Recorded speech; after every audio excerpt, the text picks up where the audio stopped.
वो नबी जो जन्नती हैं, वो नबी जो बख्शे बख्शाए हैं, वो नबी जिनके बारे में हदीस की किताबें कहती हैं कि कब्र से सबसे पहले उठाए जाएंगे, वो नबी जिनके बारे में अल्लाह के नबी खुद फरमाते हैं कि जन्नत का दरवाजा मैं सबसे पहले खटखटाऊंगा, वो नबी जो खुद फरमाते हैं सबसे पहले मैं जन्नत के अंदर दाखिल हूंगा, वो नबी जिनके बारे में खुद अल्लाह के नबी फरमाते हैं कि वो मकाम महमूद, मुझे उम्मीद है कि इंशाअल्लाह वो मकाम महमूद अल्लाह मुझे अता फरमाएगा, वो नबी जो जन्नती हैं, बख्शे बख्शाए हैं, लेकिन 24 घंटे में सुबह से लेकर शाम तक और शाम से लेकर सुबह तक, इस 24 घंटे की मुद्दत में एक दिन और रात में 100 से ज्यादा बार ये पढ़ा करते थे, अस्तगफिरुल्लाह रब्बी मिन कुल्लि ज़म्बिन व अतूबु इलैह।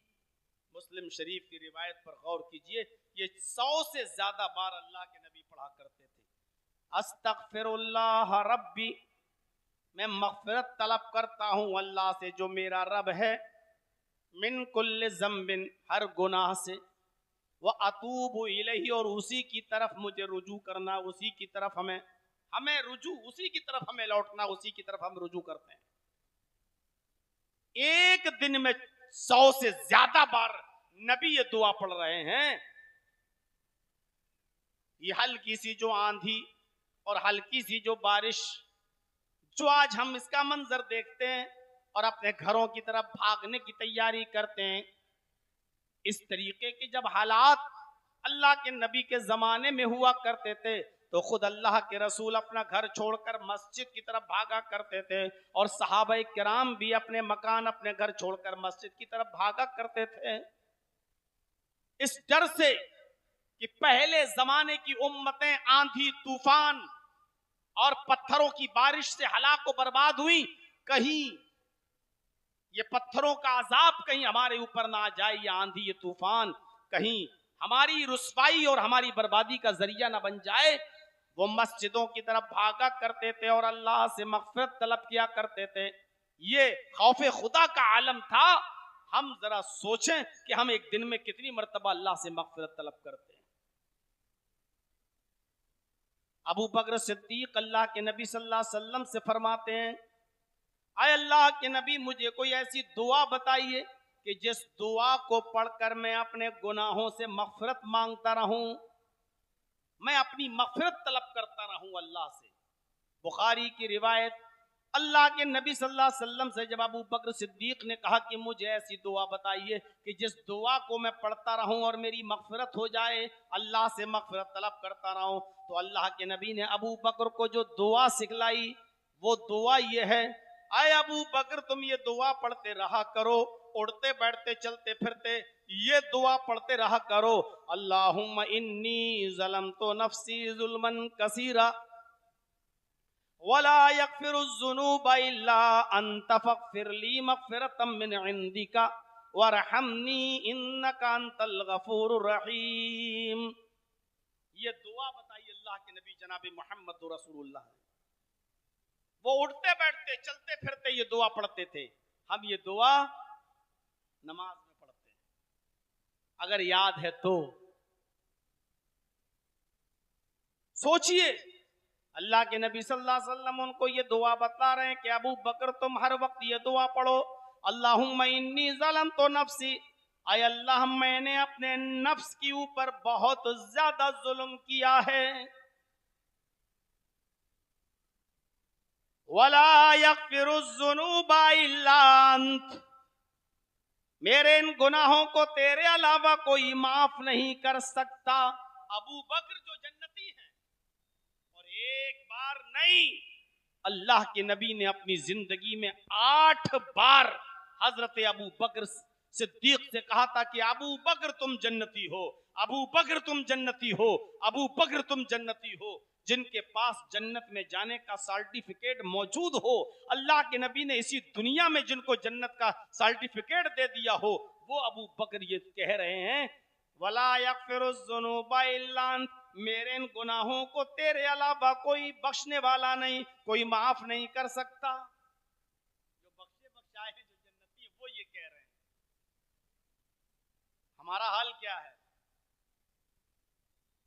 अभी जलसा खत्म होगा, जर्जी साहब की तकीर खत्म होगी, साइकिल निकालने में, बाइक निकालने में अभी गाली गलौज शुरू, हट चल, देख के नहीं चलता।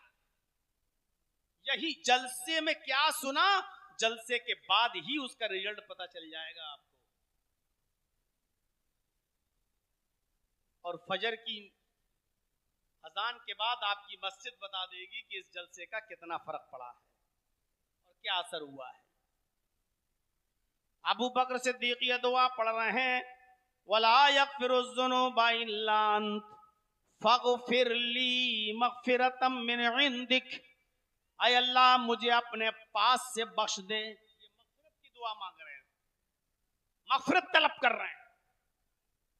फग़फिर ली मग़फ़िरतम मिन इंदिक, ऐ अल्लाह मुझे अपने पास से बख्श दे, अपने रहमो करम से मेरी मग़फ़िरत फरमा दे। इन्नका अंतल गफूरुर रहीम, तू बहुत ही ज्यादा बख्शने वाला और बहुत ही ज्यादा रहम करने वाला है। ये अबू बकर सिद्दीक का हाल है। फिर हमारा हाल क्या होना चाहिए?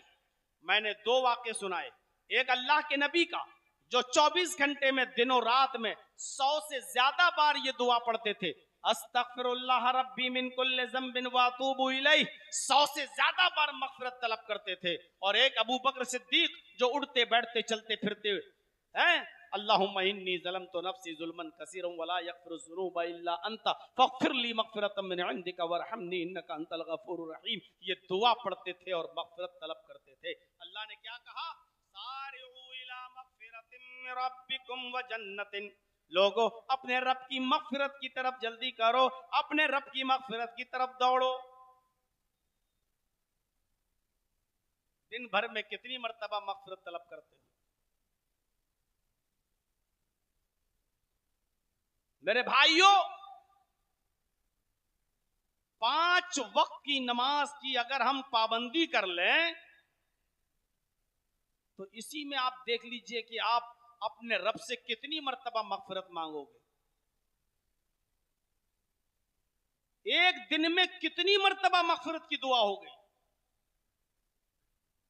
आप देखिए, नमाज पढ़ने गए, नियत बांधी,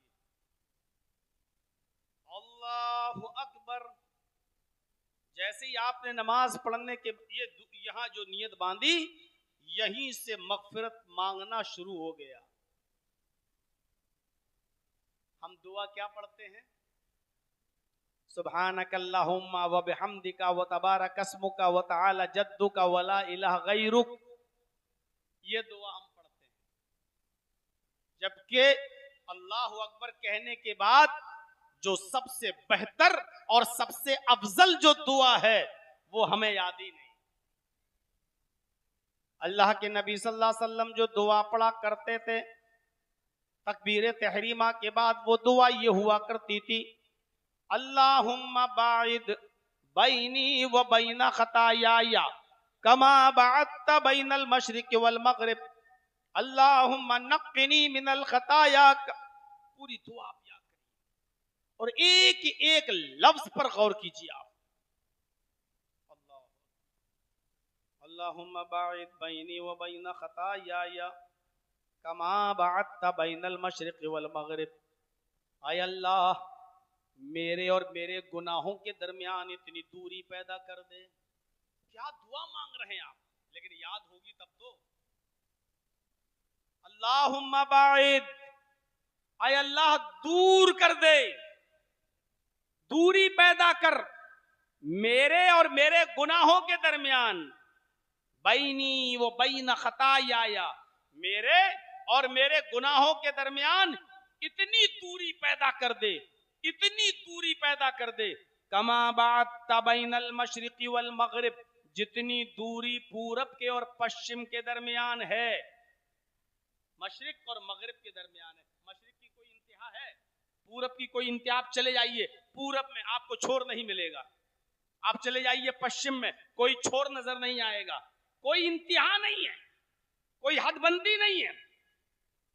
क्या कहा? इतनी दूरी पैदा कर दे कि मेरे और मेरे गुनाहों में इतनी दूरी हो जाए जितनी दूरी पूरब और पश्चिम में है। हमसे, आपको पता नहीं। अब आप दुआ क्या मांग रहे हैं? सुब्हानकल्लाहुम्मा व बिहम्दिका व तबारकस्मुका व तआला जद्दुका व ला इलाहा गैरुक। मैं ये नहीं कह रहा हूं कि ये दुआ जायज नहीं है, मैं ये नहीं कह रहा हूं कि ये दुआ नहीं पढ़ना चाहिए या ये दुआ नहीं पढ़ सकते हो, मैं नहीं कह रहा हूं। लेकिन इस दुआ में आपने सिर्फ अल्लाह की हम्द और अल्लाह की सना बयान की है, आपने अपने लिए कुछ नहीं मांगा है। आप ये जो पढ़ रहे हैं ना, सुब्हानकल्लाहुम्मा व बिहम्दिका व तबारकस्मुका व तआला जद्दुका, आप अल्लाह की हम्द बयान कर रहे हैं, अल्लाह की सना बयान कर रहे हैं, आपने अपने लिए कुछ नहीं मांगा। कोई डीएम साहब या एमएलए साहब या एमपी साहब आपके इलाके में आ जाएं और आपसे कहें कि मैं आपके इलाके का डीएम हूं, एमएलए हूं, एमपी हूं, बोलो किस चीज की जरूरत है आपको? आपको आपकी बस्ती के लिए कुछ चाहिए? तो आप कह रहे हैं डीएम साहब बहुत अच्छे हैं, आपका प्रमोशन हो गया, आप यहाँ आ गए, हमारी बस्ती में आ गए हैं, मैं यही चाहता था, आप बहुत अच्छे हैं, बहुत शरीफ हैं, बहुत नेक हैं। आपने उसकी तारीफ कर दी, वो कह रहा है जरूरत किस चीज की है, आप बताइए मैं आपकी जरूरत को पूरा करूं। आप उसकी तारीफ कर रहे हैं और उससे कुछ जरूरत मांगी, जरूरत की चीज नहीं मांग रहे हैं आप उससे। अल्लाह कह रहा है मेरे बंदे मुझे पुकार, उदऊनी अस्तजिब लकुम, मेरे बंदे तू मुझसे मांग, मैं तुझे दूंगा, मैं तेरी दुआ कबूल करूंगा। आप खड़े हैं अल्लाह के सामने, सुब्हानकल्लाहुम्मा व बिहम्दिका व तबारकस्मुका व तआला जद्दुका, आप अल्लाह की हम्द बयान कर रहे हैं, सना बयान कर रहे हैं, बुजुर्गी बयान कर रहे हैं, लेकिन आप अल्लाह से मांग कुछ नहीं रहे हैं। जब आप अल्लाहु अकबर कहकर ये दुआ मांगेंगे, अल्लाहुम्मा बाइद बैनी व बैन खताया कमा बाअदत बैनल मशरिक़ वल मग़रिब, अल्लाहुम्मा नक़्क़िनी मिनल खताया कमा युनक़्क़ा थौबुल अब्यज़ु मिनद दनस। आय अल्लाह मेरे और मेरे गुनाहों के दरमियान इतनी दूरी पैदा कर दे जितनी दूरी पूरब और पश्चिम के दरमियान है, मशरिक और मगरिब के दरमियान है। और आय अल्लाह मेरे इन गुनाहों को ऐसे धुल दे, ऐसे साफ कर दे, अल्लाहुम्मा नक़्क़िनी मिनल खताया कमा युनक़्क़ा थौबुल अब्यज़ु मिनद दनस, जैसे सफेद कपड़ा धोबी की भट्टी में जब धुलता है तो उसका मैल और कुचैल खत्म हो जाता है और व्हाइटनेस आ जाती है, चमक आ जाती है। मैल और कुचैल से धोबी की भट्टी में कपड़ा साफ होकर व्हाइटनेस चमकदार बन जाता है।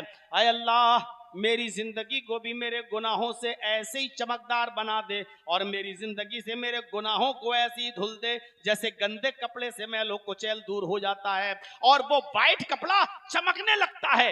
मुझे ऐसा ही कर दे कि मेरे गुनाह मुझसे दूर हो जाएं और मेरी जिंदगी चमकने लगे, मेरी जिंदगी लाइटनेस, मेरी जिंदगी लाइट चमकीली हो जाए, मेरी जिंदगी को ऐसा बना दे, मेरे गुनाहों को इस तरह धुल दे। आप क्या मांग रहे हैं अपने रब से, लेकिन ये दुआ याद करना पड़ेगी। 5 वक्त की नमाज में ये दुआ मांगिए, पढ़िए। अब आपने इसमें कयाम में अभी आप मांग रहे हैं। अब आइए सूरह फातिहा। अल्हम्दुलिल्लाहि रब्बिल आलमीन अर्रहमानिर रहीम मालिक यौमिद्दीन। अल्लाह की हम्द सना बुजुर्गी बयान हो गई। इय्याका नअबुदु व इय्याका नस्तईन, ये बंदे और अल्लाह के दरमियान एक अहदो पैमान हो गया। आए बंदे तू इबादत कर मेरी, मैं तेरी मदद करूंगा। आए अल्लाह हम तेरी ही इबादत करते हैं और तुझसे ही मदद तलब करते हैं। इबादत करना तेरा काम, मदद करना मेरा काम। गोया कि एक बंदे और अल्लाह के दरमियान एक वादा हो रहा है। बंदे तू मुझसे वादा कर रहा है कि तू मेरी इबादत करेगा और अल्लाह भी उससे वादा कर रहा है कि मेरे बंदे हम तेरी मदद करेंगे, तू मेरी इबादत कर, हम तेरी मदद करेंगे। ये अहदो पैमान हो गया। उसके बाद फिर आप अपने लिए मांगिए, इहदिना सिरातल मुस्तकीम सिरातल लज़ीना अनअमता अलैहिम गैरिल मग़दूबि अलैहिम वलद्दाल्लीन। आपने अपने लिए मांग लिया, आय अल्लाह हमको सिराते मुस्तकीम पर चला, आय अल्लाह मुझे उन लोगों के रास्ते पे चला जिनके ऊपर तूने इनामात नाजिल किए हैं, नेमतें बरसाई हैं। आय अल्लाह मुझे उन लोगों के रास्ते से बचा ले नजात अता फरमा जो तेरे गैज़ो गज़ब और गुस्से से हलाक व बर्बाद हो गए। अल्लाह मुझे उन लोगों के रास्ते पे मत चला जिनके ऊपर तेरा गैज़ो गज़ब और गुस्सा नाजिल हुआ। यहाँ आपने फिर अल्लाह से मदद मांगी और दुआ मांगी, सूरत पढ़ी। अब आप रुकू में जा रहे हैं, देखिए कितनी मग़फ़िरत का इंतजाम कर दिया। मांगो तो अल्लाहु अकबर। अब आप रुकू में जा रहे हैं, क्या पढ़ रहे हैं रुकू में? सुभान रब्बियल अज़ीम। यही याद है। अभी किसी को खड़ा करके पूछो रुकू में क्या पढ़ते हो, सुभान रब्बियल अज़ीम। हमने वो दुआ याद कर ली जो सबसे आसान है और सबसे छोटी है, सुभान रब्बियल अज़ीम। आप रुकू में गए, आपने कहा सुभान रब्बियल अज़ीम। ईमानदारी के साथ बताइए, अल्लाह की हम्द, अल्लाह की तस्बीह तो बयान कर दी आपने, लेकिन रुकू में आपने अपने लिए क्या मांगा? क्या मांगा आपने अपने लिए? अल्लाह के नबी रुकू में और सजदे में जो दुआ पढ़ा करते थे उस दुआ को याद करिए, कुछ लेके जाइए। आज मैं कुछ सिखाने आया हूं आपको, कुछ सीखिए। आज इस तरीके से नमाज पढ़ना शुरू कर दीजिए आज से, ताकि आपकी हर नमाज के बाद जब आप सलाम फेरें तो मग़फ़िरत और बख्शिश की दुआ मांगते मांगते अल्लाह के सामने गिड़गिड़ाते गिड़गिड़ाते इतनी बार मग़फ़िरत की दुआ मांगो कि अल्लाह भी कह दे कि मेरे बंदे जा, मैंने तुझे बख्श दिया। अल्लाह के नबी रुकू में जो दुआ पढ़ा करते थे वो दुआ ये थी, सुब्हानक अल्लाहुम्मा रब्बना व बिहम्दिका अल्लाहुम्मा ग़फ़िरली। ये दुआ पढ़ा करते थे अल्लाह के नबी सल्लल्लाहु अलैहि वसल्लम रुकू में भी और सजदे में। सुब्हानक अल्लाहुम्मा रब्बना व बिहम्दिका, ये तो हो गई अल्लाह की तस्बीह, अल्लाह की तहमीद, अल्लाह की पाकी बड़ाई बयान हो गई। और उसके बाद आपने अपने लिए भी मांग लिया, अल्लाहुम्मा ग़फ़िरली, ऐ अल्लाह मेरी मग़फ़िरत फरमा दे। रुकू में भी देख रहे हैं आप, खड़े हैं तो मग़फ़िरत है। अल्लाहुम्मा बाइद बैनी व बैन ख़ताया या कमा बाअत बैनल मशरिक़ वल मग़रिब, मग़फ़िरत। रुकू में गए, सुब्हानक अल्लाहुम्मा रब्बना व बिहम्दिका अल्लाहुम्मा ग़फ़िरली, मग़फ़िरत। रुकू से उठिए, समिअ अल्लाहु लिमन हमिदा रब्बना व लकल हम्द हम्दन कसीरन तय्यबन मुबारकन फी, अल्लाहु अकबर कहकर अब आप सजदे में जा रहे हैं तो सजदे में भी यही दुआ, सुब्हानक अल्लाहुम्मा रब्बना व बिहम्दिका अल्लाहुम्मा ग़फ़िरली। सुभान रब्बियल आला भी पढ़ सकते हो, मैं मना नहीं कर रहा हूं, जायज है, लेकिन सुभान रब्बियल आला में फिर वही बात, आपने अल्लाह की पाकी बड़ाई बुजुर्गी बयान कर दी, लेकिन आपने अपने लिए तो कुछ नहीं मांगा। आपने कयाम में अल्लाह से मांग लिया, रुकू में अल्लाह से मांग लिया, अय अल्लाह के बंदे अब सजदे में तू चला गया। ये वो कैफियत है जिस कैफियत में अल्लाह के नबी फरमाते हैं, बंदा अल्लाह के सबसे ज्यादा करीब तब होता है जब वो सजदे में होता है। बंदा अल्लाह के सबसे ज्यादा करीब कब होता है? जब उसका सर जमीन पर, उसकी पेशानी जमीन पर, उसका माथा जमीन पर, उसकी नाक जमीन पर जब होती है तो अल्लाह के वो सबसे ज्यादा करीब होता है।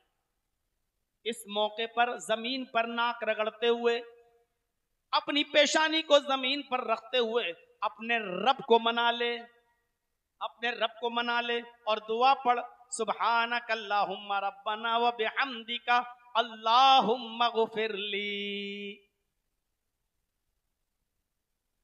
इधर भी ऐ अल्लाह मेरी मग़फ़िरत फरमा दे।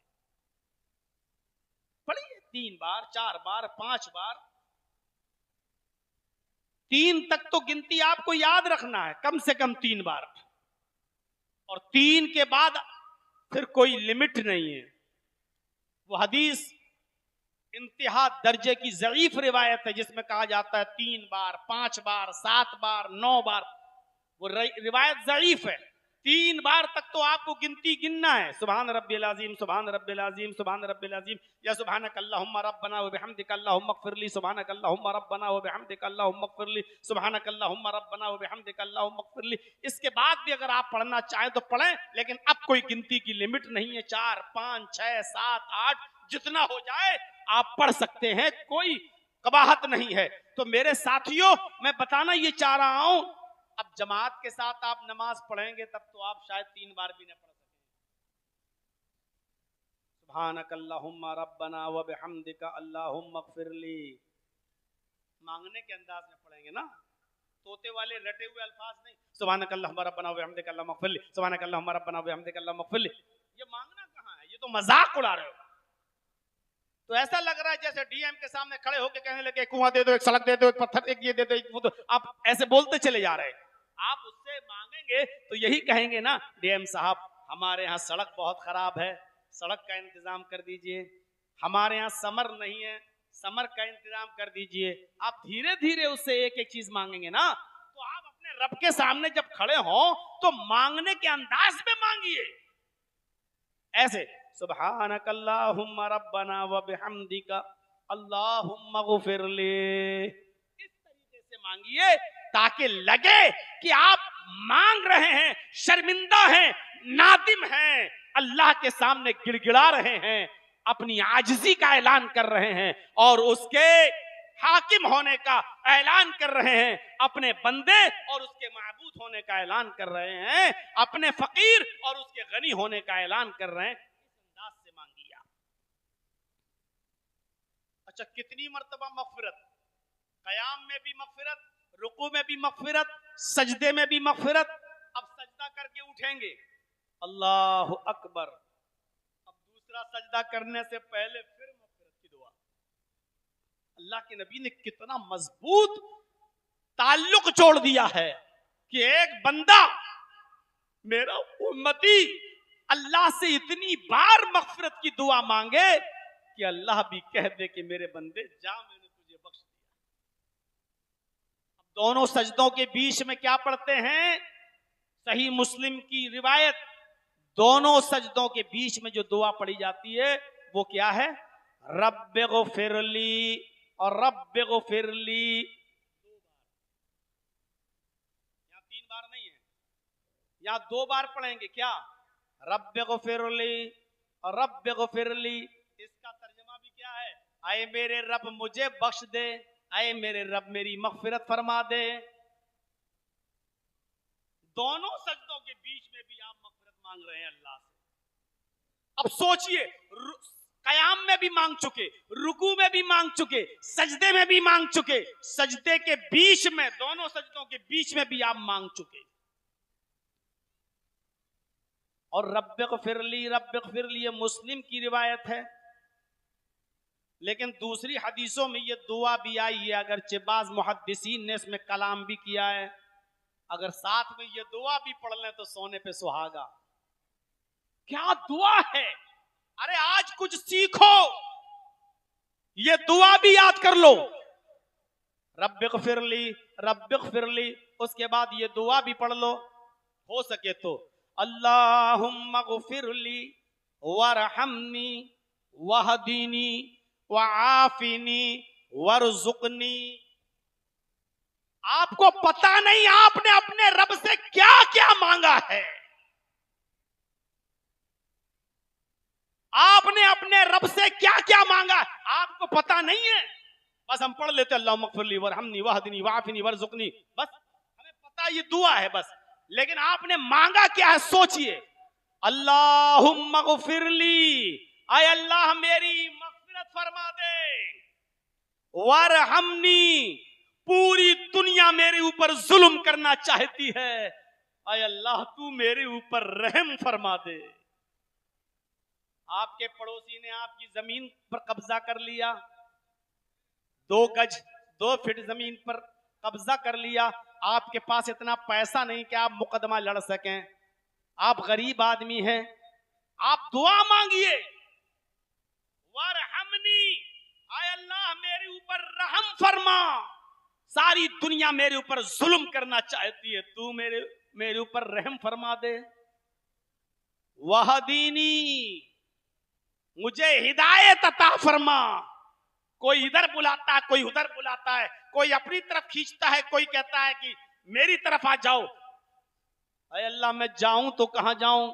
उधर जाऊं तो वो मौलवी कहता है हम सही, इधर जाऊं तो ये मौलवी कहता है कि इधर आ जाओ मेरा सही। आय अल्लाह, मैं बड़े पसो पेश में हूं, मैं जाऊं तो कहां जाऊं? वहदीनी, तू मेरे लिए हिदायत का दरवाजा खोल दे, तू मुझे हिदायत अता फरमा दे। वाफीनी, आय अल्लाह, मुझे आफियत अता फरमा। आफियत, आफियत किसे कहते हैं पता है आपको? आफियत, आय अल्लाह, मुझे जिस्मानी बीमारियों से भी नजात अता फरमा। वाफीनी इलाहल आलमीन, तो मुझे मेरी जिस्मानी बीमारियों से भी नजात अता फरमा और मुझे मेरी रूहानी बीमारियों से भी नजात अता फरमा। आफिनी में दोनों बीमारियां शामिल है। अल्लाह मुझे आफियत दे, जितनी भी मेरे अंदर जिस्मानी बीमारी है अल्लाह तू उसको मिटा दे, और जितनी भी रूहानी बीमारियां तू उसको भी दूर कर दे, तू उसको भी मिटा दे। आपने अपने रब से क्या मांगा है आपको पता ही नहीं। मौलाना साहब, दुआ करना, मेरी तबीयत बहुत खराब है। जरजीत साहब ने कहा अच्छा ठीक है, मैं दुआ करूंगा इंशाअल्लाह आपके लिए। अच्छा, आपको क्या बीमारी है? नहीं मौलाना, हम बीमारी नहीं बता सकते हैं आपको। क्यों नहीं? बस दुआ करना, अल्लाह मुझे ठीक कर दे, अल्लाह मुझे शिफा दे।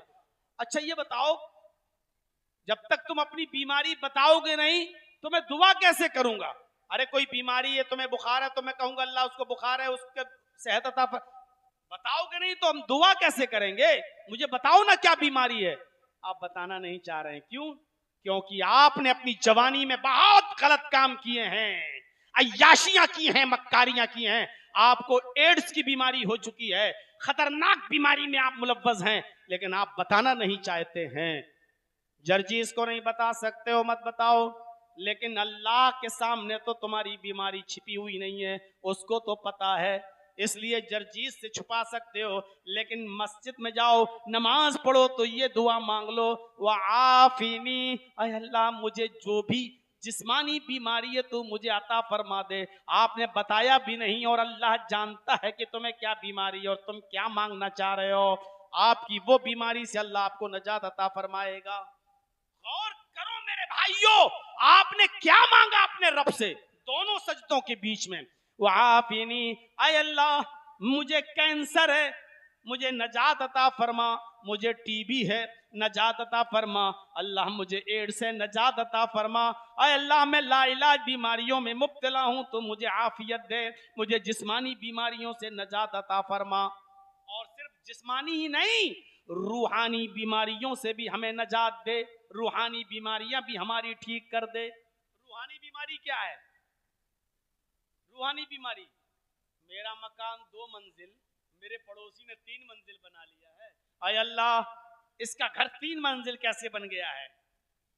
ये इतना तरक्की क्यों कर रहा है? ये इतना आगे कैसे बढ़ रहा है? ये 10,000 रुपए का बकरा लाया कुर्बानी के लिए है? मैं 20,000 का लेके आऊंगा, ये हमसे आगे कैसे बढ़ रहा है? ये तरक्की ना करे, इसकी दुकान इतनी चल रही है। मौलवी के पास आए, मौलाना साहब ऐसा तावीज दे दो कि उसकी दुकान के सारे कस्टमर टूट कर हमारी दुकान पे आ जाएं। ये है रूहानी बीमारी। ये कठमुल्ला तुम्हें तावीज देगा, ये मौलवी तुम्हें तावीज देगा किसी के दुकान के कस्टमर को तोड़कर अपना बनाने के लिए, जिसके पास खुद खाने पीने का इंतजाम नहीं है, जो 5, 6, 10 हजार रुपए महीने पे खुद मस्जिद में नमाज पढ़ा रहा है, जो पूरे महीने में अपनी बीवी के मेकअप का खर्चा पूरा नहीं उठा पा रहा है, ये तुम्हें तावीज देगा और दूसरों की दुकान पे आने वाले कस्टमर को तोड़कर तेरी दुकान पे लाएगा। 10 साल तो मदरसे में पढ़ते हुए हो गया, 25-30 साल तकरीर करते हुए हो गया, आज तक मुझे कोई कुरान की एक आयत ऐसी नहीं मिली और एक हदीस ऐसी नहीं मिली जिसमें यह हो कि फला के दुकान के कस्टमर टूट कर इस दुकान पे कैसे आएंगे, हमें तो नहीं मिले, इन कठमुल्लाओं के पास वो कहां से आ गई हमें पता नहीं। अल्लाह के नबी सल्लल्लाहु अलैहि वसल्लम के दो सहाबी, तस्करतुल हुफ्फाज में अल्लामा शमसुद्दीन ज़हाबी ने नकल किया है, दो सहाबी और दोनों की कपड़े की दुकान करीब करीब, एक आदमी के कपड़े की दुकान पर एक कस्टमर आया और एक कपड़ा खरीद कर ले गया। थोड़ी देर के बाद दूसरा कस्टमर आया, उसी दुकान पर वो दूसरा कपड़ा खरीद कर ले गया। थोड़ी देर के बाद तीसरा कस्टमर आया और वो भी कपड़े का एक थान खरीद कर ले गया। थोड़ी देर के बाद चौथा कस्टमर आया, जो बार बार कपड़ा बेच रहा है, वो रोने लगा, अल्लाह ये क्या हो रहा है, मेरी दुकान पर 3 कस्टमर आ चुके हैं और तीनों को मैंने कपड़ा दे दिया, मेरे पड़ोस में मेरे भाई के भी कपड़े की दुकान है, उसका एक भी कपड़ा नहीं बिका। सुन रहे हैं? यहाँ तो चाय की दुकान अगर हम खोलें और बगल में दूसरा चाय की दुकान खोले, कस्टमर आ रहा तो हम उठ के जाएंगे, अरे भाई इधर आइए इधर आइए, मेरे भी गोश्त की दुकान, उसकी भी गोश्त की दुकान, वो आ रहा है, भाग के दौड़ के जाएंगे, इधर आओ इधर आओ। अरे एक बार हमारी दुकान से गोश्त ले जाइए, फिर जिंदगी में कभी भूलेंगे नहीं। उसकी दुकान पे भी आ सकता था, मेरी दुकान पे भी आ सकता था कस्टमर, लेकिन दुकान छोड़ के जाते हैं और लपक के उस कस्टमर को पकड़ के लाते हैं। यहाँ 3 कपड़े बेच चुका है, रो रहा है, चौथा कस्टमर आया, आय अल्लाह मेरे पड़ोस में जो दुकान है मेरे भाई की, उसका एक भी कपड़ा नहीं बिका है, उसके भी 8 बच्चे हैं, उसकी भी बीवी है, आज उसके घर में चूल्हा कैसे जलेगा। आय अल्लाह मैं इस कस्टमर को झूठ बोलकर उस दुकान पे भेज रहा हूं, इस झूठ को तू मेरे लिए माफ कर देना। उसने कहा कपड़ा दिखाइए अभी जो इसको बेचा। कहा वो कपड़ा मेरे पास खत्म हो गया है, जो अभी कपड़ा लेकर गया है जो आदमी, वो कपड़ा खत्म हो गया मेरे पास, अब नहीं है, लेकिन उससे भी अच्छा कपड़ा मेरा पड़ोसी बेच रहा है, आप जाइए और उस दुकान से जाकर कपड़ा खरीद लीजिए। उसने अपने कस्टमर को पड़ोसी की दुकान पे भेज दिया और पड़ोसी को जताया भी नहीं, उस दुकान पर भेज दिया और उसने उसी किस्म का कपड़ा बेच दिया, उसको दे दिया, सिर्फ इसलिए कि मेरी दुकान पर तो 3 कपड़े के थान बिक चुके हैं, मेरे घर में तो चूल्हा जल जाएगा, मेरे बीवी बच्चे तो खाना खा लेंगे, लेकिन मेरे पड़ोस का भी चूल्हा जलना चाहिए, उसके भी बीवी बच्चे हैं। ये तालीम दी है मोहम्मद रसूलुल्लाह सल्लल्लाहु अलैहि वसल्लम ने। ये तालीम कहां चली गई है? जो अपने लिए पसंद करो वो अपने भाई के लिए पसंद करो। है ये जज्बा हमारे अंदर? है ये तौफीक हमारे अंदर? क्या हम ये कुर्बानी दे सकते हैं कि भाई मेरा कपड़ा तो बिक गया तू बेच ले, मेरा गोश्त तो बिक गया तू बेच ले? ये कुर्बानी है? ये जज्बा है हमारे अंदर? कितना बिगाड़ था नबी के आने से पहले, याद करो। मोहम्मद रसूलुल्लाह के आने से पहले अरब की सरजमीन का मंजर ऐसा था कि एक आदमी के, ये गांव है, ये दूसरा गांव है, बगल में 2 कबीले, ये अलग कबीला ये अलग कबीला। सीरतुन नबी पढ़िए अल्लामा शिबली नौमानी की, मेरे भाइयों, एक कबीला ये, एक कबीला ये। इस कबीले की बकरी इस कबीले के खेत में चली गई, इस कबीले के एक आदमी की बकरी इस कबीले के एक आदमी के खेत में चली गई, थोड़ी सी घास खा ली, वो बकरी को पकड़ के लाया और इस आदमी के घर पे देते हुए कहा संभाल अपनी बकरी, बांध के रख, तेरी बकरी मेरे खेत में आके चारा खाती है, घास खाती है। और उस आदमी ने सिर्फ इतना कह दिया, अरे तो क्या हो गया, जानवरी तो है, बकरी है, खा लिया थोड़ी सी घास तो क्या बिगड़ गया। इतनी सी बात को लेके जब झगड़ा शुरू हुआ तो ये कबीला भी तैयार, ये कबीला भी तैयार, दोनों तरफ से तलवारें निकल आईं। और जानते हो ये जंग कितने साल चलती है? एक आदमी की बकरी दूसरे के खेत में चली गई, इतनी सी बात को लेके जब झगड़ा शुरू हुआ तो ये झगड़ा, ये जंग 27 साल तक चलती रही। आप क्या लड़ेंगे?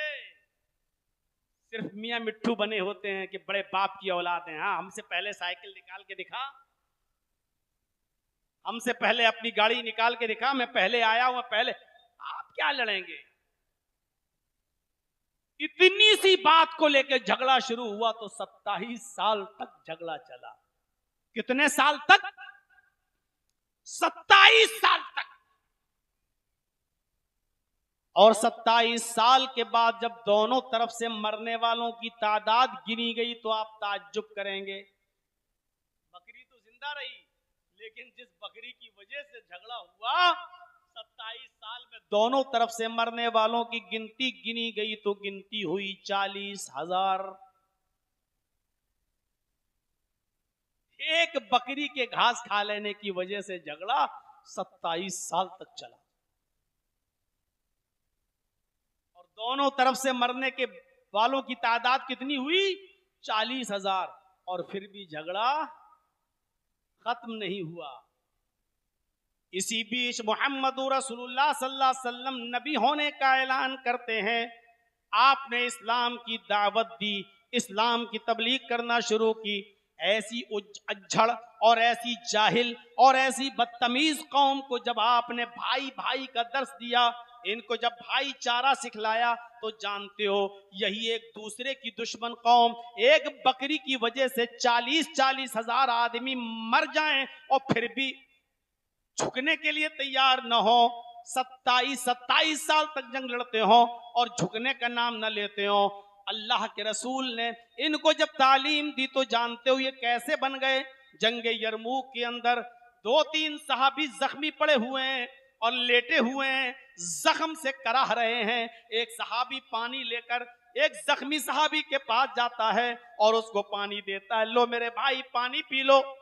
उसने जैसी पानी का ऐसा गिलास अपने होठों तक लगाया, अभी पिया नहीं है, होठों तक लेकर गया कि दूसरे सहाबी चीखने लगे, काश मुझे भी कोई पानी पिला दे, थोड़ा सा पानी छोड़ देना, मैं भी प्यासा हूं, मुझे भी प्यास की शिद्दत है। और इस सहाबी ने पानी छोड़ दिया। मेरा भाई मुझसे भी ज्यादा प्यासा है, जाओ पहले मेरे उस भाई को पानी पिलाओ, मेरा भाई मुझसे भी ज्यादा प्यासा है।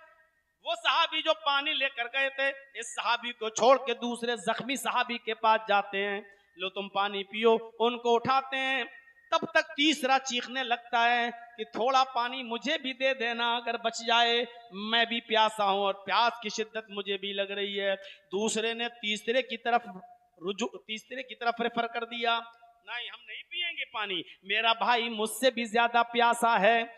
दूसरा तीसरे के पास गया, उसके पास पहुंचने से पहले ही तीसरा इंतकाल कर गया। लौटकर दूसरे के पास आया कि चलो अब दूसरे ही को पानी पिलाऊं, तो दूसरा भी इंतकाल कर गया। फिर वो लौटकर पहले के पास आया जिसको सबसे पहले पानी पिलाना चाहता था, उसको उठाता है, क्या देखता है कि पहला भी जहां फ्री के सुपुर्द कर चुका है, उस पहले का भी इंतकाल हो गया है। जो कौम एक बकरी के थोड़े से घास खा लेने की वजह से 27 साल तक लड़ती हो और 40,000 लोगों के मरने के बाद भी झुकने को तैयार न होती हो, मोहम्मद रसूलुल्लाह ने उस कौम को ऐसा भाई भाई बनाया कि खुद पानी नहीं पिया, भले ही मेरी जान चली जाए लेकिन मेरा भाई प्यासा ना रह जाए। दूसरे ने तीसरे की तरफ रेफर कर दिया, मेरी जान चली जाए गवारा है लेकिन तीसरा प्यासा ना रह जाए। उसके पहुंचने से पहले तीसरा इंतकाल। जो एक दूसरे की जान के दुश्मन थे वो एक दूसरे के लिए अपनी जान देने वाले बन गए। कुरान ने इसी मंजर को नकल करते हुए फरमाया, वज़कुरू निअमतल्लाहि अलैकुम इज़ कुंतुम आदाअन फ़अल्लफ़ बैन क़ुलूबिकुम फ़अस्बहतुम बिनिअमतिही इख़वाना। अल्लाह की उस नेमत को याद करो, वज़कुरू निअमतल्लाहि अलैकुम, अल्लाह की उस नेमत को ऐ मुसलमानों याद करो, इज़ कुंतुम आदाअन, कि आपस में तुम एक दूसरे के दुश्मन थे, आपस में तुम एक दूसरे के हरीस थे, आपस में एक दूसरे के खून के प्यासे थे। फ़अल्लफ़ बैन क़ुलूबिकुम, तो अल्लाह ने तुम्हारे दिलों के अंदर उल्फत डाल दी, अल्लाह ने तुम्हारे दिलों में मोहब्बत डाल दी। फ़अस्बहतुम बिनिअमतिही इख़वाना, तो तुम अल्लाह की नेमत, इस्लाम की नेमत से, कुरान की नेमत से, मोहम्मद रसूलुल्लाह जैसी नेमत से अल्लाह ने तुम्हें भाई भाई बना दिया। तुम आपस में एक दूसरे के लिए जान लेने वाले थे, अब एक दूसरे के लिए जान देने वाले बन गए।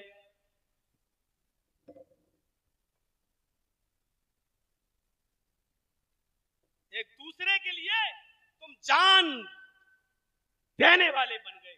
ऐसा मंजर मेरे भाइयों नहीं देखा होगा। तुम कपड़े की कुर्बानी नहीं दे सकते हो, मुसलमान हो तुम। 2-3 कस्टमर को बेच चुके, अब भी गवारा नहीं, हल में मजीद और आओ मेरे पास। दूसरा मरता है तो मरे, उसकी दुकान जाती है तो जाए, बंद होती है तो होए, बल्कि कठमुल्लों के पास और चले जाते हो कि बंद होने का नुस्खा दे दो, ताबीज दे दो, ताकि वो जो है आलू छिलता रहे, उसकी दुकान बंद हो जाए और हमारी दुकान पे कस्टमर आ जाएं, उसके टूटकर हम एक दूसरे की बर्बादी के सपने देखते। देखिए बात कहां से कट गई। वाफिनी, इस दुआ में ये चीज भी शामिल है। वाफिनी, ऐ अल्लाह मेरी इस रूहानी बीमारी को दूर कर दे। मैं नहीं चाहता कि कोई आदमी मुझसे आगे बढ़े, ये बीमारी है मेरे अंदर, तुम मुझे दूर कर दे।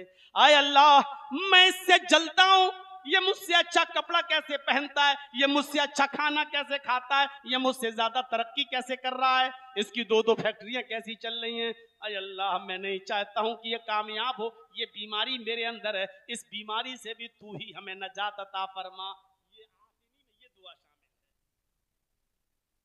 इतनी देर में तो मौलाना साहब हम नमाज पढ़ के भाग गए होते, अभी तो आप दोनों सजदों के बीच की दुआ में अटके हुए हैं।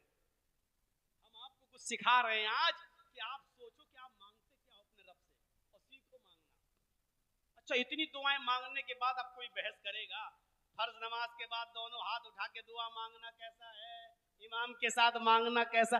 अरे तुम नमाज में अरबी में ये दुआएं मांग लो तो तुम्हें जरूरत ही ना पड़े।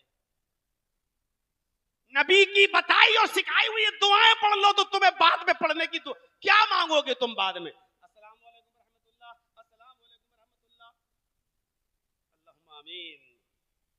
अब दुआ मांगिए, क्या मांगोगे? अल्लाह मेरे गुनाह को माफ कर दे, अल्लाह हमें बख्श दे, अल्लाह, यही तो मांगोगे। और क्या मांगोगे दुआ में? अल्लाह बीमार है, बीमारी से नजात अता। ये सारी दुआएं तो तुम मांग चुके हो। अल्लाह मुझे बख्श दे, तुम तो मांग चुके हो। अल्लाहुम्मा ग़फ़िरली, अल्लाह मेरे ऊपर रहम फरमा, तुम तो मांग चुके हो। वरहमनी, अल्लाह मेरे ऊपर रहम फरमा। अल्लाह मेरा कारोबार नहीं चल रहा, अल्लाह तू मेरे कारोबार में बरकत दे, यही तो मांगोगे तुम फर्ज नमाज के बाद। ये तो तुम मांग चुके हो। वरज़ुक़नी,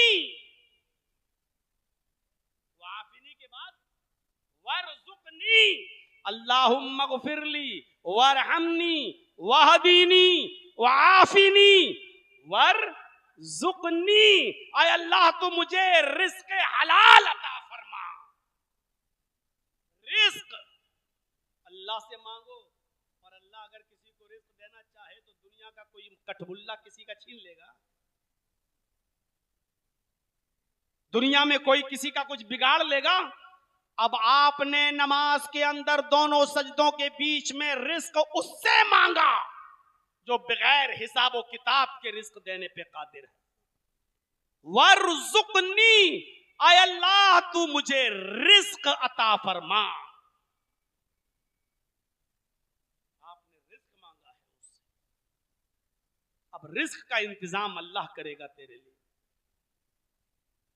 दूसरी कुछ हदीसों में ये जुमले भी आए हैं, अगर पढ़ सकते हो तो पढ़ लो। इस दुआ के बाद एक हदीस में आता है कि अल्लाह के नबी एक लफ्ज और बढ़ाया करते थे, और वो दुआ का वो लफ्ज क्या है? वजबुरनी। अब दुआ क्या हो गई? अल्लाहुम्मा ग़फ़िरली वरहमनी वहदीनी वआफ़िनी वरज़ुक़नी वजबुरनी। वजबुरनी का माना जानते हो? ऐ अल्लाह तू मेरे नुकसान को पूरा कर दे। क्या मांग रहे हैं आप अल्लाह से, आपको खुद नहीं पता। जरजीत साहब एक डॉक्टर हैं, एक मिसाल दे रहा हूं, इलाज कराने मत आ जाना मेरे पास।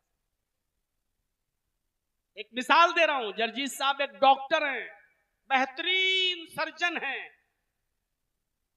ब्रेन हेमरेज किसी को होता, ब्रेन दिमाग का नस, 10 लाख का मरीज मेरे पास आया है, इसके दिमाग का अगर ऑपरेशन करूंगा तो 10 लाख रुपए दे के जाएगा।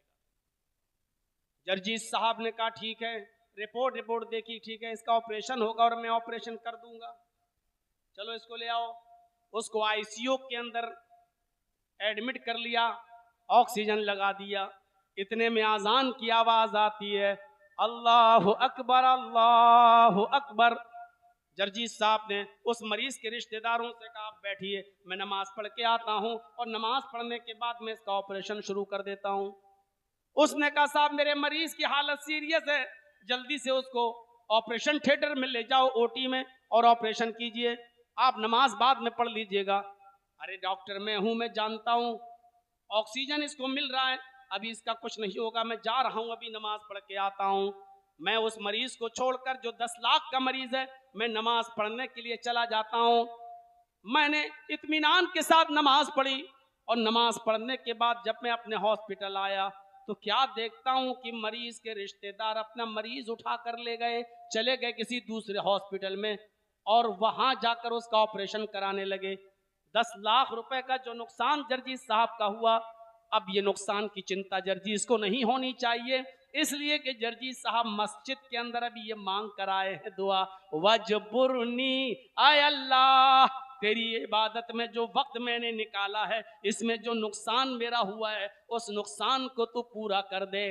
अभी 10 लाख का मरीज गया, अल्लाह गैब से मदद करेगा, 1 लाख का मरीज, 1 करोड़ का मरीज भी भेज सकता है, ऐसे 2 मरीज भी भेज सकता है। 10 लाख का मरीज गया, 50 लाख का मरीज भी अब आ सकता है। अब इस नुकसान को मैंने अल्लाह के सामने रखा है और ये मांग कर आया हूं, वजबुरनी, अय अल्लाह तू मेरे नुकसान को पूरा कर दे। जर्जी साहब की किराना मर्चेंट की दुकान है, तेल घी मिर्च मसाला सब बेचा। एक कस्टमर बैठा हुआ है, उसने 10,000 रुपए का सामान की लिस्ट दे दी। बहुत अच्छा, ठीक ठीक ठीक। जर्जी साहब सामान निकालने वाले हुए, क्या अजान की आवाज आ गई, पर्चा पकड़ा, पढ़ो मैं अभी आ रहा हूँ, नमाज पढ़ने जा रहा हूँ, अभी आ रहा हूँ। नमाज पढ़ के आए, देखा कि वो कस्टमर चला गया और दूसरी दुकान से 10,000 का सामान खरीद रहा है। अभी ये 10,000 का जो नुकसान मेरा हुआ, कोई परवाह नहीं करना चाहिए, इसलिए कि आपने अभी दुआ मांगी, वजबुरनी, अल्लाह मेरे नुकसान को पूरा कर दे। ये 10,000 का जो जाहिरी नुकसान हो रहा है, अल्लाह अब तुझे 20,000 और 50,000 का कस्टमर भी भेज सकता है, गैब से इस नुकसान को पूरा करेगा तेरा। वजबुरनी, आय अल्लाह मेरे नुकसान को पूरा कर दे। लेकिन ये मिलेगा उसी को जो मांगेगा। माँ उस बच्चे को दूध पिलाते हुए खुश होती है जब बच्चा रोता है। जब तक बच्चा रोता नहीं, माँ ड्रामा देखती रहती है, सास भी कभी बहू थी, बहू भी कभी सास, सास भी कभी बहू थी। पाकिस्तानी ड्रामे आजकल औरतें ज्यादा देख रही हैं। जब बच्चा रोता है तब माँ कहती हाँ अब भूख लगी, अब उसको दूध पिलाती। बच्चा रोता तब माँ दूध पिलाती है। अल्लाह को मालूम है कि तुम क्या मांगना चाहते हो, लेकिन नहीं, अल्लाह कहता मुझे अच्छा लगता है जब मेरा बंदा मेरे मुझसे मांगता है। अल्लाह को तो मालूम है कि तुम्हें किस चीज की जरूरत है, लेकिन फिर भी कहता है उदऊनी, मेरे बंदे तू मुझसे मांग। उसको तो मालूम है कि क्या जरूरत है, लेकिन फिर भी कहता मांग। मुझे अच्छा लगता है कि कोई मेरे सामने हाथ फैलाए और मुझसे मांगे, अच्छा लगता है। वो कहता है कि मुझे अच्छा लगता है। इसीलिए इंसान को जो ताकतें अल्लाह ने दी हैं, उसमें गुनाह करने की भी ताकत दी है और नेकी करने की भी ताकत दी है। मसले को समझने की कोशिश करना। फरिश्तों के पास गुनाह करने की ताकत नहीं है। कोई भी फरिश्ता गुनाह नहीं कर सकता, कोई भी फरिश्ता चोरी नहीं कर सकता, कोई भी फरिश्ता जिना नहीं कर सकता, कोई भी फरिश्ता ग़ीबत और चुगली नहीं, गुनाह नहीं कर सकता। क्यों? क्योंकि गुनाह करने की ताकत अल्लाह ने उसको नहीं दी। अब एक फरिश्ता अल्लाह की हर वक्त इबादत करता रहे तो ये कोई कमाल नहीं है। खूबसूरत से खूबसूरत लड़की उसके सामने आ जाए, लेकिन फरिश्ता गुनाह नहीं कर सकता। क्यों? गुनाह करने की ताकत उसके अंदर है ही नहीं। एक अंधा आदमी है, उसके सामने अब रख दो बड़ी जन्नत की हूर लाकर एक लड़की को, खूबसूरत हसीनो जमील लड़की उसके सामने खड़ी कर दो। देख, अब अंधा है बेचारा, देख ही नहीं सकता। अब वो क्या जाने की खूबसूरत लड़की क्या है। उस खूबसूरती से वो जो अपने दिल में राहत महसूस कर सकता नहीं करेगा। क्यों? क्योंकि उसको दिख ही नहीं रहा है।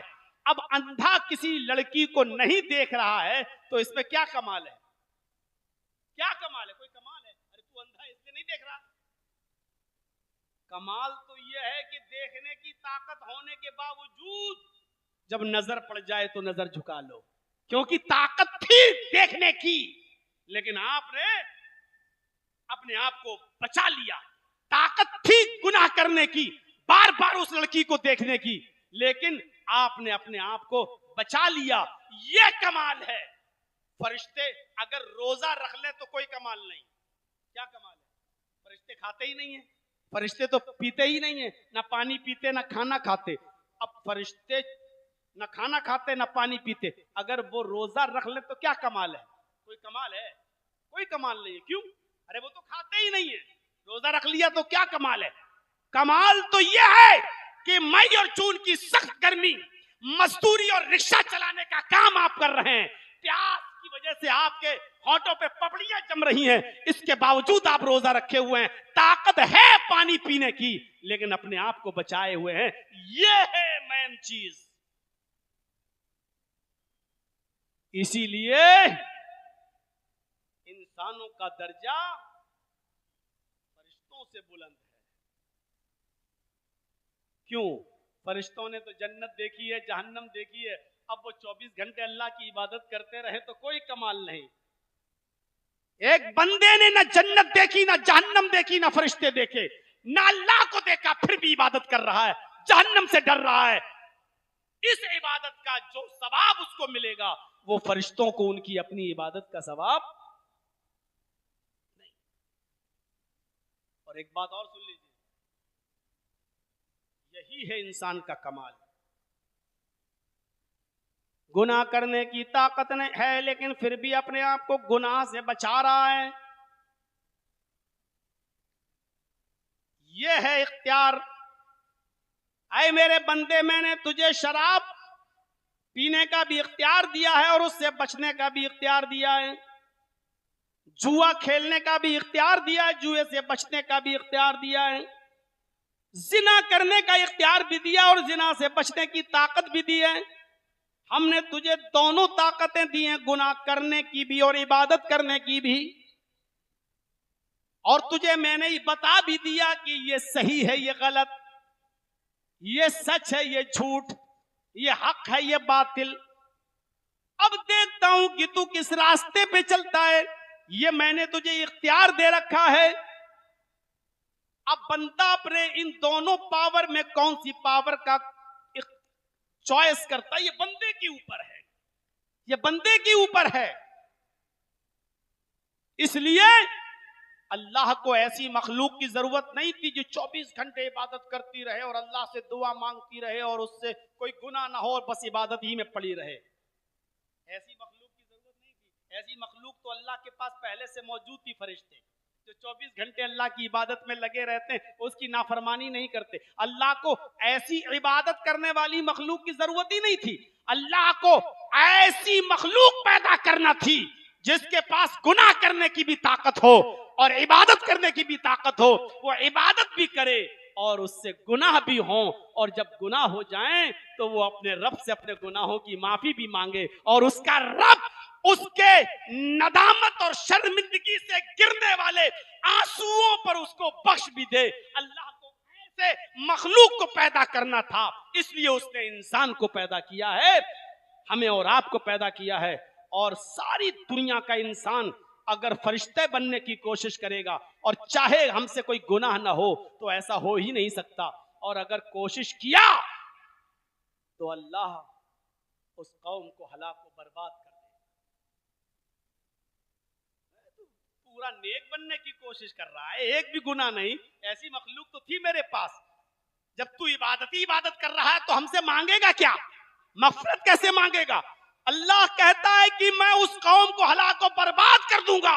यस्तब्दिल कौमन गैर कौम, उसकी जगह पर दूसरी कौम को हम लाएंगे जो नेकियां भी करेगी और गुनाह भी करेगी, और गुनाह करने के बाद अपने रब के सामने गिड़गिड़ाएगी और माफी भी मांगेगी, तौबा भी करेगी, और हम उसकी तौबा को कबूल भी करेंगे। ऐसी मखलूक की जरूरत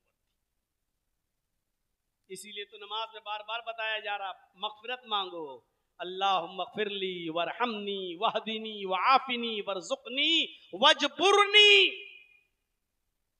और इसके साथ एक दुआ और पढ़ लो, अल्लाह के नबी से वो भी साबित है। एक हदीस में आया, अल्लाह के नबी एक लफ्ज और पढ़ा करते थे, वो क्या था? वरफ़ानी। अब दुआ क्या हो गई? अल्लाहुम्मा ग़फ़िरली वरहमनी वहदीनी वआफ़िनी वरज़ुक़नी वजबुरनी वरफ़ानी।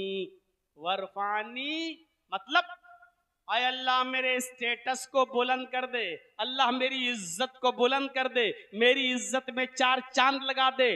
आय अल्लाह, सारी दुनिया मुझे जलील करना चाहती है, सारी दुनिया मिलकर हमें रुस्वा करना चाहती है, हमें बुरी नजरों से देखती है, हमारे पीछे पड़ी हुई है, हमें जलील और ख्वार कर रही है। वरफानी, अय अल्लाह तू मेरे स्टेटस को बुलंद कर दे, अय अल्लाह तू मेरी इज्जत को बुलंद कर दे, अय अल्लाह मेरा मकाम और मर्तबे को बढ़ा दे, लोगों की नजरों में मुझे ऊंचा कर दे, बाइज्जत बना दे। अल्लाह अगर किसी को इज्जत दे दे तो दुनिया की कोई ताकत किसी को रुस्वा कर सकती है? मेरे दुश्मनों ने मुझे 17 मर्तबा जेल भेजा, और आखिरी मर्तबा भेजा तो खुश था, अब तो जिंदगी भर ये घर में बैठा रहेगा, अब कोई प्रोग्राम नहीं, जलसे नहीं, खत्म, बेड़ा गर्क, मुंह दिखाने के लायक नहीं रहेगा। लेकिन देख लीजिए मेरे भाइयों, पहली बार जब जेल से निकला तो और इज्जत, दूसरी बार निकला तो और इज्जत, तीसरी बार निकला तो और इज्जत, और लास्ट बार निकला तो 2000 आदमी बाहर खड़े थे इस्तेकबाल के लिए, हार फूल मालाएं गुलदस्ते लेकर। अब आप अंदाजा लगा सकते हैं कि कोई किसी के रुस्वा करने से रुस्वा नहीं होता। वह तो इज्जो मन तशा वह तो जिल्लो मन तशा, इज्जत और जिल्लत देने वाली जात अल्लाह की है। जब तक वो किसी को जलील न करे कोई जलील नहीं कर सकता, और वो किसी को इज्जत न दे तो कोई दूसरा इज्जत नहीं दे सकता। हमारा और आपका काम है ये दुआ पढ़ना, वरफानी, अय अल्लाह मेरे स्टेटस को, मेरे इज्जत को बुलंद कर। पढ़िए दुआ। अब आप देख लीजिए पूरी नमाज, अल्लाहुम्मा बाइद बैनी व बैना खताया, खड़े हैं तो अल्लाह से मगफिरत मांग रहे हैं, रुकू में सुबहानक अल्लाहुम्मा रब्बना व बिहम्दिका अल्लाहुम्मा इग़फिरली, अल्लाह से मगफिरत मांग रहे हैं, सजदे में सुबहानक अल्लाहुम्मा रब्बना व बिहम्दिका अल्लाहुम्मा इग़फिरली, मगफिरत मांग रहे हैं, सजदे के बाद बैठे हुए हैं, दूसरे सजदे में जाने से पहले रब्बिग़फिरली रब्बिग़फिरली अल्लाहुम्मा इग़फिरली वरहमनी वहदीनी वआफ़िनी वरज़ुक़नी वजबुरनी वरफ़अनी, दुआ मांग रहे हैं। अब इसके बाद भी बैठे हुए हैं, अब सलाम फेरना है आपको ना, 2-4 रकात पढ़ने के बाद सलाम फेरना है, तो सलाम फेरने से पहले, आखिर में सलाम फेरने से पहले फिर वही दुआ, अल्लाहुम्मा इन्नी ज़लमतु नफ्सी ज़ुल्मन कसीरन वला यग़फिरु ज़ुनूबा इल्ला अंता फ़ग़फ़िरली मग़फ़िरतम मिन इंदिका वरहमनी इन्नका अंतल गफ़ूरुर रहीम। अब सलाम फेर दीजिए, अस्सलामु अलैकुम वरहमतुल्लाह, अस्सलामु अलैकुम वरहमतुल्लाह। नमाज में थे तो मग़फ़िरत मांग रहे थे, नमाज में थे तो मग़फ़िरत की दुआ कर रहे थे, अब नमाज पढ़ने के बाद सलाम फेर दिया, सलाम फेरने के बाद भी आप क्या कह रहे हैं? अल्लाहु अकबर, अस्तगफिरुल्लाह अस्तगफिरुल्लाह अस्तगफिरुल्लाह। नमाज में भी मग़फ़िरत और नमाज के बाद सलाम फेरने के बाद भी मग़फ़िरत। गौर करो, ज़ोहर में यही, असर में यही, मगरिब में यही, इशा में यही, फजर में यही। 40 साल के बाद आपने नमाजें पढ़ना शुरू की, 80 साल की उम्र में आपका इंतकाल हो गया, 40 साल से 80 साल तक आप जिंदा रहे, ये 40 साल में ज़ोहर, असर, मगरिब, इशा, फजर, हर वक्त आपने मग़फ़िरत की दुआ मांगी। इस 40 साल में पढ़ी हुई जाने वाली नमाजों में अगर 40 साल की पूरी जिंदगी में अगर एक भी बार अगर आपके रब ने ये कह दिया, मेरे बंदे जा मैंने तुझे बख्श दिया, हमारा बेड़ा पार, हमारी नजात। जर्जीस के पास एक भिखारी आया, अल्लाह के नाम पे दे दो, बच्चे भूखे, अरे भाग, आ गया सुबह खट्टा खट्टा खाता पीता भीख मांग रहा है, 1 घंटे बाद फिर आ गया, अरे साहब दे दीजिए, बहुत परेशानी है, बच्चों के पास दवा, भाग रहा कि नहीं भाग रहा, हर घंटे आता गया, सुबह से लेके शाम तक हर घंटे मांगता रहा, भगाता रहा। बिस्तर पे सोने जा रहा हूं, खड़ा है, अल्लाह के नाम पे दे दो, बहुत बच्चे भूखे हैं, बहुत ज्यादा परेशान है, घर में खाना नहीं बना, अरे दे दीजिए। सुबह से लेके शाम तक भगाता रहा, गुस्सा आ गया, कमीना ऐसे मानेगा नहीं, निकाला 100 का नोट, ले पकड़, जा जा खा लेना खाना, बक चल। मेरे भाइयों, सुबह से लेके शाम तक आपको भी रहम आ जाता है फकीर पर, और फिर आप उसको दे ही देते हैं। आपने 40 साल तक नमाजें पढ़ी हैं, 40 साल से लेके 80 साल तक बराबर नमाजें पढ़ी, अल्लाह ने कभी नहीं बख्शा, कभी नहीं कहा। लेकिन अगर इन 40 सालों में एक बार भी उसने ये कह दिया कि मेरे बंदे जा, मैंने तेरी मग़फ़िरत फरमा दी, हमारा बेड़ा पार, हमारी नजात, जन्नत हमारा मुकद्दर बन जाएगी। इसलिए क्या कहा, सारिउ इला मग़फ़िरतिम मिन रब्बिकुम, अपने रब की मग़फ़िरत की तरफ दौड़ो, अपने रब की मग़फ़िरत की तरफ जल्दी करो। अब दूसरी चीज हो थोड़ा सा, व जन्नतिन, और जन्नत की तरफ लपको, जन्नत की तरफ जल्दी करो। जन्नत मिल गई, जन्नत रात के 2 बजे तक जलसा सुनो और घर जाना, फजर की नमाज छोड़ देना, क्या जन्नत? क्यों? बहुत बड़ा सवाब का काम करके आए, रात भर जलसा सुना था सारे मौलवियों का। जन्नत, जन्नत ऐसे नहीं मिलती है,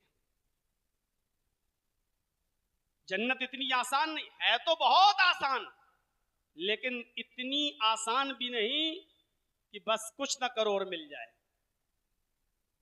वुजू बनाते हो, वुजू कायदे से बनाओ, पानी लिया हाथ में, ये धुलिए, फिर दाएं हाथ की उंगलियां बाएं हाथ में और बाएं हाथ की उंगलियां दाएं हाथ में, ऐसे ये खिलाल भी करिए, हैं ये 3 बार। फिर कुल्ला, बेहतर और अफजल यह है कि एक चुल्लू पानी लीजिए, आधा मुंह में ले जाइए और आधा नाक में चढ़ाइए। शुरू शुरू में ऐसा कर नहीं पाओगे आप, आदत डालना पड़ेगी। अभी आप आधा लोगे ना, पूरा चला जाएगा, क्योंकि कभी किया नहीं ऐसा।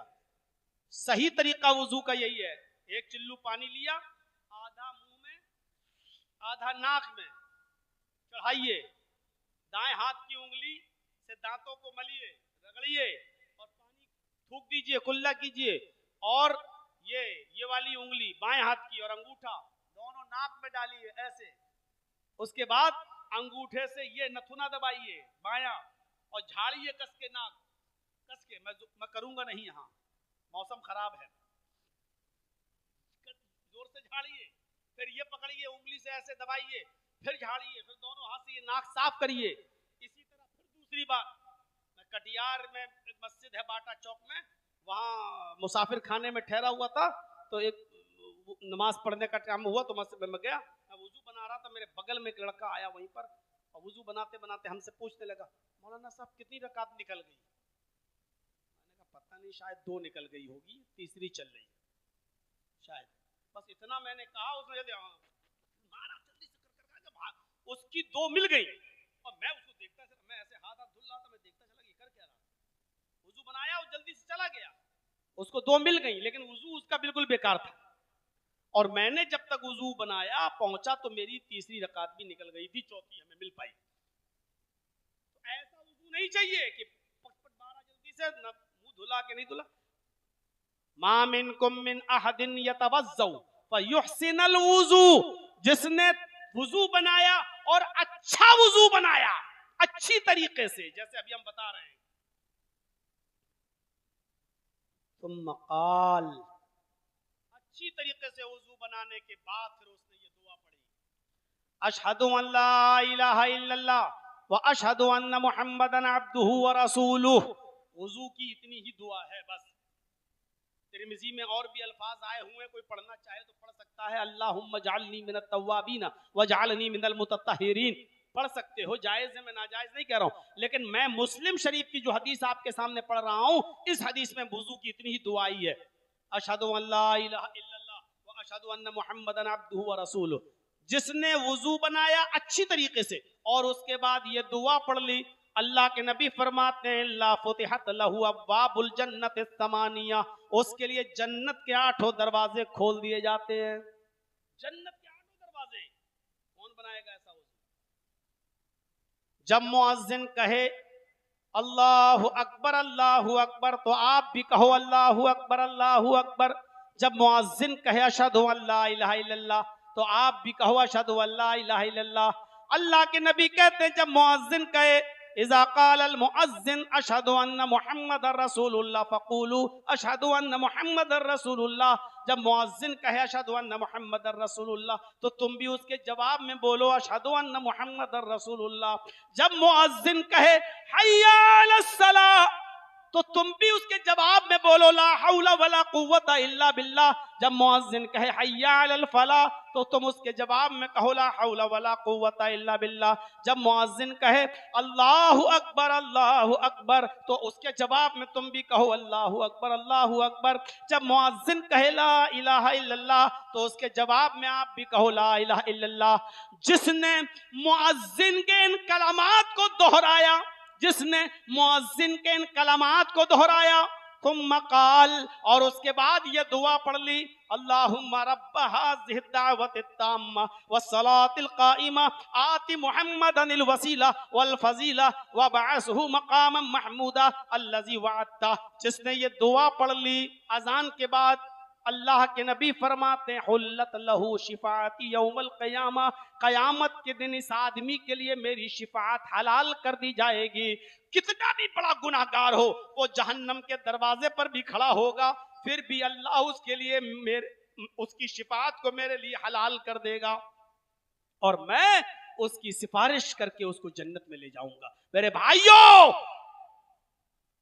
कितना मुश्किल है। अजान के कलमात दोहराना मुश्किल है नहीं, हाँ चाय की होटल छोड़ना पड़ेगी, थोड़ी देर पहले अपना काम बंद करना पड़ेगा। अगर आपके यहाँ 12:30 पर जोहर की अजान हो रही है तो आपको 12:25 पर तैयार होना पड़ेगा। सब छोड़ छाड़ के वुजू बना के आपको बैठना पड़ेगा और जैसी मुअज्जिन बोलेगा वैसी आपको कलमात दोहराना पड़ेंगे और अजान के बाद की दुआ पढ़ना पड़ेगी। इतना वक्त आपको निकालना पड़ेगा। क्या जन्नत को पाने के लिए ये कुर्बानी भी आप नहीं दे सकते हो और उम्मीद रखते हो कि हमें जन्नत मिल जाए? ये जन्नत में जाने का रास्ता है। एक और रास्ता मन साबरा लसनतै अशरता रकातन फी यौमिन व लैलतिन, जिसने दिनों रात में 24 घंटे में 5 वक्त की नमाजों में इन 12 रकातों को पाबंदी के साथ पढ़ा। मन साबरा लसनतै अशरता रकातन, जिसने इन 12 रकातों की हिफाजत फरमाई दखलल जन्ना, वो जन्नत के अंदर दाखिल होगा। कौन सी 12 रकातें? 12 रकातें कौन सी? 5 वक्त की नमाजों में 12 रकातें ऐसी हैं जिसने इन 12 रकातों की मुदावमत बरती, जिसने इनकी हिफाजत की वो जन्नत में जाएगा। वो 12 रकातें कौन सी हैं? अरबाउन क़ब्ल ज़ुहर व रकातैनी बाद ज़ुहर, ज़ुहर से पहले 4 रकात फर्ज नमाज होती है, इमाम पढ़ाता है ना ज़ुहर की, ज़ुहर की फर्ज नमाज, उससे पहले 4 रकात जो सुन्नत पढ़ी जाती है। सुनिए, अरबाउन क़ब्ल ज़ुहर, ज़ुहर से पहले 4 रकात और ज़ुहर के बाद 2 रकात। कितनी हो गई? 6। मैं आप लोगों से पूछता जाऊंगा, देखूंगा कितना गौर से सुन रहे हैं आप। अरबाउन क़ब्ल ज़ुहर व रकातैनी बाद ज़ुहर, 4 रकातें ज़ुहर से पहले और 2 रकातें ज़ुहर के बाद। 4 और 2 6। व रकातैनी बादल मगरिब, मगरिब के बाद 2 रकात। कितनी हो गई? 6 और 2 8। व रकातैनी बादल इशा, और इशा के बाद 2 रकात, फर्ज नमाज के बाद इशा के बाद 2 रकात। 8 और 2 10। व रकातैनी क़ब्ल अल फज्र, और फजर से पहले की 2 रकात। कितनी हो गई? 12। अल्लाह के नबी फरमाते हैं जिसने इन 12 रकातों की मुदावमत बरती, सुनन नसई की रिवायत, जिसने ये 12 रकातें पाबंदी के साथ पढ़ी जोहर से पहले 4 रकात, जोहर के बाद 2 रकात, मगरिब के बाद 2 रकात, इशा के बाद 2 रकात, फजर से पहले 2 रकातें। जिसने इन 12 रकातों को पाबंदी के साथ पढ़ा, दखलल जन्ना, वो जन्नत के अंदर दाखिल होगा। जन्नतिन, मगफिरत की तरफ दौड़ो और जन्नत को पाने के लिए भी जल्दी करो। ये जन्नत में जाने वाले अमाल करिए पाबंदी। और सुनिए,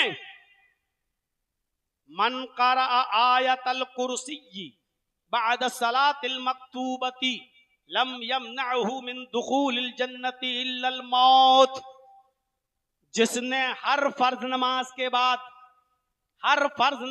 बाद आयतल कुर्सी को पढ़ना अपना मामूल बनाया, जिसने हर फर्ज नमाज के बाद आयतल कुर्सी को पढ़ना अपनी आदत बना ली, यानी जब भी फर्ज नमाज पढ़ता है, फर्ज नमाज के बाद आयतल कुर्सी पढ़ लेता है, तो जो फर्ज नमाज के बाद आयतल कुर्सी पढ़ता है, लम यमनअहु मिन दुखूलिल जन्नह, उसको जन्नत में दाखिल होने से मौत के सिवा कोई चीज नहीं रोक रही है, इल्लल मौत।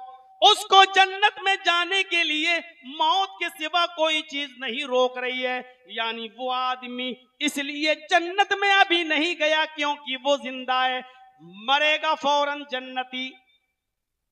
उसको जन्नत में जाने से सिर्फ मौत रोक रही है।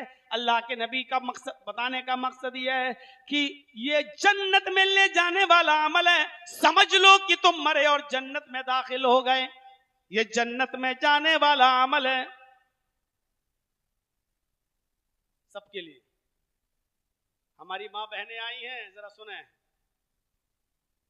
अलमरातु इज़ा मातत, कोई औरत अगर मर गई, किसी औरत का इंतकाल हो गया, वह ज़ौजुहा अन्हा राज़िन, और उसका शौहर उससे खुश था। औरत मरी लेकिन मरने से पहले उसका हस्बैंड उससे खुश था। दखलतिल जन्नह, तो ये मरने वाली औरत जन्नत के अंदर दाखिल होगी। इसका मतलब क्या है? लड़ाई लड़के गई, अपने मायके में रुक गई, बीमार हो गई और वहीं मर गई और शौहर नाराज रहा, तो ऐसी औरत जन्नत की खुशबू भी नहीं पाएगी। बहुत आसान नहीं है।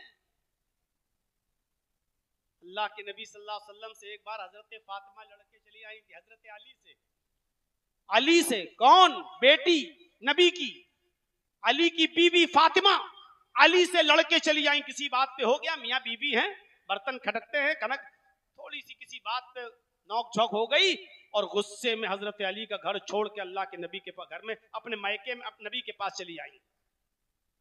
अल्लाह के नबी सल्लल्लाहु अलैहि वसल्लम समझ गए। थोड़ी देर के बाद जब चेहरा देखा फातिमा का, तो आपने कहा, फातिमा कुछ मायूस नजर आ रही हो। फातिमा ने कहा कि अल्लाह के नबी, हाँ अब्बू, मैं अली से लड़के आई हूँ, मैं अभी उनके घर नहीं जाऊंगी, मैं गुस्सा होकर आई हूं अली से। ये हमारी माँ बहनें सुने जो अपनी लड़कियों को अपने घर में रोक लेती है ना, अपने घरों में रोक के चौधरान बनती है, हज्जने है ना, बहुत बड़ी दीन की जानकार है ना। ये अपने घरों में अपनी बेटियों को रोकने वाले वालिदैन सुन लो। हजरत फातिमा ने जब ये कहा कि मैं अली से लड़के आई हूं और अभी घर नहीं जाऊंगी, तो अल्लाह के नबी ने ये नहीं कहा कि बेटी गलती किसकी है, क्या हो गया, कुछ नहीं पूछा। यहां तो पूछते हैं क्या हुआ, अच्छा ऐसा ऐसा हो गया, तूने बताया भी नहीं। वो घर कभी नहीं बनेगा जिस घर में 24 घंटे अम्मा अपनी बेटी से बात करती रहे और लगी रहे फोन पर, हाँ बेटी क्या खाया, क्या बनाया। अरे तू होती कौन है पूछने वाली है? बेचारी अगर कह दे कि नहीं आज प्याज रोटी चटनी रोटी खाई, तो तू तेरा आदमी खाने को नहीं देता है, कमाता नहीं है, क्या करता है, दिन भर पड़ा, तुम 24 घंटे बातों पे क्यों लगी रहोगी? होती कौन हो तुम अपनी बच्ची से इतनी देर तक बात करने वाली? और वो घर भी कभी नहीं बनता जो लड़की अपने घर की, अपने ससुराल की एक एक चीज अपनी अम्मा को बताए। अल्लाह के नबी ने अपनी बेटी फातिमा से ये नहीं कहा कि अली की गलती थी कि तुम्हारी गलती, कुछ नहीं। ये तो मैं वहां सुनूंगा जब तुम दोनों मौजूद होगे। तुम इसी वक्त मेरे घर से जाओ और अली के पास जाओ। जाओ तुम घर में, अली के घर जाओ। हजरत फातिमा कहती हैं कि अब्बू क्या आप मुझे अपने घर से निकाल रहे हैं? मैं लड़के आई हूं, मैं इतनी आसानी के साथ उनके घर नहीं जाऊंगी। जो जुमला मोहम्मद रसूलुल्लाह की जबान से निकला वो मेरी कौम की बेटियों सुनो, अरे बच्चियों और बेटियों के माँ बाप सुनो, अपनी बेटियों को अपने घरों पे रोकने वालों सुनो। अल्लाह के नबी सल्लल्लाहु अलैहि वसल्लम फरमाते हैं, आए मेरी बेटी फातिमा, अगर तुम इसी वक्त मेरे घर से अली के घर में दाखिल नहीं हुई, मेरे घर को छोड़कर अली के पास नहीं गई, मौत का कोई भरोसा नहीं। अगर मेरे इस घर के अंदर तुम्हारा इंतकाल हो गया, अगर तुम मर गई, अगर तुम्हारा इंतकाल इस घर में हो गया, तो कसम है उस रब की जिसके कब्जे में मेरी जान है, तेरा बाप मोहम्मद तेरा जनाजा नहीं पढ़ाएगा, तेरा बाप मोहम्मद तेरी नमाज जनाजा अदा नहीं करेगा। उठ और इसी वक्त तू अपने घर जा, अली के पास जा, मैं आऊंगा, वहां तुम दोनों की बातें सुनूंगा। लेकिन तुम नाराज होकर इस घर में आई हो, मेरे घर पे तुम्हें रहने का कोई हक नहीं, तुम अली के पास जाओ। हो गई तकरीर, इतनी बात पे अमल कर लिया जाए, जलसा कामयाब। कोई जरूरत नहीं फजर तक आपको सुनने की, इस बात पे अमल कर लें। अगर हमारे घर की मां बहन बेटियां और मां बाप, हो गया। कितनी यहां इतनी आई हुई है ना, इसमें कितनी ऐसी होंगी जो भी अपने अम्मा के घर रुकी हुई होंगी, और कितनी ऐसी होंगी जो माएं तो सीना ताने बैठी, हम नहीं भेजेंगे जब तक वो आएगा नहीं और नाक रगड़ेगा नहीं और मेरे घर से इज्जत के साथ बेटी को लेकर नहीं जाएगा, हम नहीं भेजेंगे। अल्लाह के नबी भी चाहते तो कह सकते थे कि जब तक अली नहीं आएंगे नहीं भेजेंगे। आप खुद अपनी बेटी को लेकर गए और अली के घर पहुंचाया। तुम नबी से बढ़कर हो, तुम्हारी नाक नबी से बढ़कर है, तुम्हारी इज्जत नबी से ऊंची है। मैं तेरा जनाजा नहीं पढ़ाऊंगा अगर इस हाल में तू मर गई और अली तुझसे नाराज हुए। तो जन्नत में जाने का एक रास्ता औरत के लिए क्या है कि मरते वक्त उसका शौहर राजी रहे। अगर शौहर नाराज था और बीवी मर गई तो वो जन्नत